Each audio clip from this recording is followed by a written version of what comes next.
होता है उसमें शास्त्र ही तुम्हारा, और शास्त्र ही कहता है कि गया श्राद्ध सतेन आपकी मुक्ति लेना भविष्य, तो सत्य ही कहा। गया श्राद्ध की बड़ी महिमा है। हमने अगर गृहस्थ जन्म लिया है, गृहस्थ जीवन जी रहे हैं, तो श्राद्ध करना, तर्पण करना, पिंडदान करना, ये हमारा नियम है, नियमित कार्य है, करना चाहिए सभी को।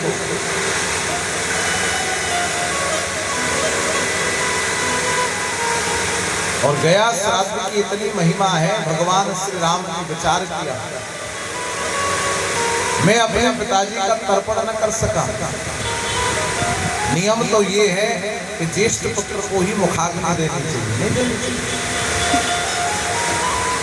लेकिन देखो महाराज दशरथ की परिस्थिति, चार पुत्र थे, लेकिन फिर भी महाराज दशरथ का जब प्राणांत हुआ तो एक पुत्र नहीं। तो राम जी ने विचार किया कि मैं उस समय पिताजी के वचन में था, अग्नि संस्कार नहीं कर सका, लेकिन इसीलिए आप बड़े बड़े तीर्थों में जाओगे, कहीं भी जाओगे, तो वहां राम जी ने महाराज दशरथ को अपने पितरों को पिंडदान हर जगह किया।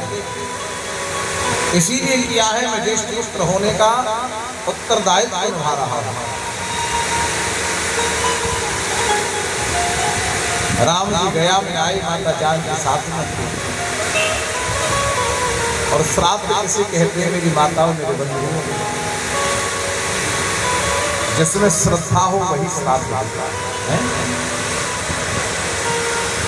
अगर आप श्राद्ध कर रहे हो और मन में श्रद्धा नहीं है, भाव नहीं है, विचार है, अरे पता नहीं ये काम भी करना पड़ेगा, पंडित जी आएंगे, भोजन करेंगे, अरे जल्दी करा दो, तो फिर करने से कोई लाभ नहीं, उसका फल नहीं मिलेगा।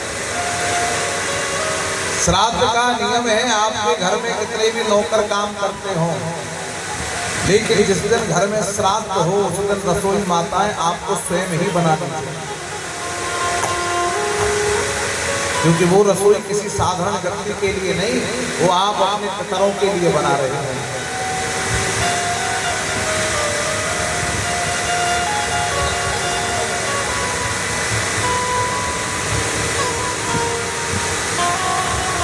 राम जी ने भी यही नियम निभाया, अपने पिताजी के श्राद्ध के लिए स्वयं तैयारी कर रहे थे, अपने सेवकों के सामग्री एकत्रित कर रहे थे। माँ भगवती जानकी फल्गुनी नदी के किनारे पर बैठी थी।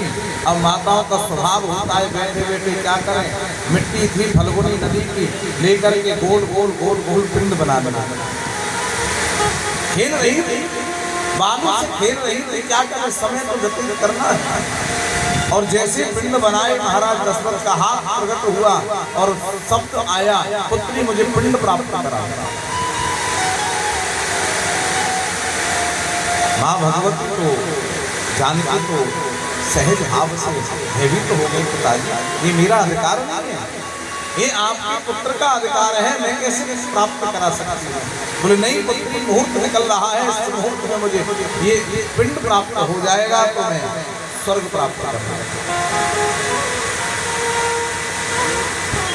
बड़े भाव से मां जानकी ने मिट्टी के बालू